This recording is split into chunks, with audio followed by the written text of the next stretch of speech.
Love today എന്ന hit Tamil സിനിമയുടെ നായകനും സംവിധായകനുമായ പ്രദീപ് രംഗനാഥൻ തന്റെ മൂന്നാമത്തെ ചിത്രമായ ഡ്രാഗൺ സിനിമയുടെ വിശേഷങ്ങൾ പങ്കുവെക്കവേ ഒരു നടൻ എന്ന നിലയിൽ ഒട്ടേറെ അവഗണന നേരിട്ടിട്ടുണ്ടെന്ന് വെളിപ്പെടുത്തുകയാണ് താരം.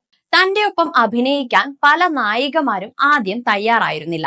ആദ്യം അവരോട് പോയി കോമാളി സിനിമയുടെ സംവിധായകനാണെന്ന് പറഞ്ഞ് പരിചയപ്പെടുമ്പോൾ വർക്ക് ചെയ്യാൻ എക്സൈറ്റഡ് ആണെന്ന് പറയും. പക്ഷെ താനാണ് ഹീറോ എന്ന് കേൾക്കുമ്പോൾ അയ്യോ ഡേറ്റ് ഇല്ല, ഞാനൊന്ന് നോക്കിയിട്ട് അറിയിക്കാം എന്ന് പറഞ്ഞിരുന്നെന്നും പ്രദീപ് രംഗനാഥൻ പറയുന്നു. ചിലർ ഞങ്ങൾക്ക് വലിയ ഹീറോകളോട് ഒപ്പമാണ് അഭിനയിക്കാൻ താല്പര്യമെന്ന് ഓപ്പണായി പറഞ്ഞു. അവർക്ക് നന്ദി. ചിലർ ഇതിൽ ഒരുപാട് അഭിനയിക്കാൻ ഉണ്ട്, ഞാൻ പെർഫോമൻസ് കുറച്ച് കുറവുള്ള സിനിമയാണ് നോക്കുന്നത് എന്നുവരെ പറഞ്ഞിട്ടുമുണ്ട്. അങ്ങനെയിരുന്ന എനിക്ക് ഈ സിനിമയിൽ അനുപമയും കയതുവും നായികയായി വന്നു. രണ്ടുപേർക്കും നന്ദിയെന്ന് പ്രദീപ് പറഞ്ഞു.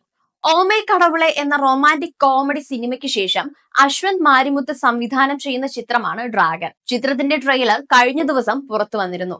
ഒരു ഫൺ കോമഡി ചിത്രമെന്ന സൂചനയാണ് ട്രെയിലർ നൽകുന്നത്. കയതു ലോഹർ, അനുപമ പരമേശ്വരൻ, ഗൗതം വാസുദേവ് മേനോൻ, ജോർജ് മരിയൻ, KS രവികുമാർ തുടങ്ങിയവരാണ് സിനിമയിലെ പ്രധാന അഭിനേതാക്കൾ. വിജയ് സിനിമയായ ദി ഗോട്ടിന് ശേഷം AGS എന്റർടൈൻമെന്റ് നിർമ്മിക്കുന്ന സിനിമയാണിത്. Kalpathi S അഘോരം, Kalpathi S Ganesh, Kalpathi S Suresh എന്നിവരാണ് സിനിമയുടെ നിർമ്മാതാക്കൾ. നികേത് ബൊമ്മി ഛായാഗ്രഹണം നിർവഹിക്കുന്ന സിനിമയ്ക്കായി സംഗീതമൊരുക്കിയിരിക്കുന്നത് ലിയോൺ ജെയിംസ് ആണ്. ഓമൈ കടവുളേക്ക് ശേഷം അശ്വന്ത് മാരിമുത്തു ലിയോൺ ജെയിംസ് കോംബോ ഒന്നിക്കുന്ന സിനിമയും കൂടിയാണ് ഡ്രാഗൺ.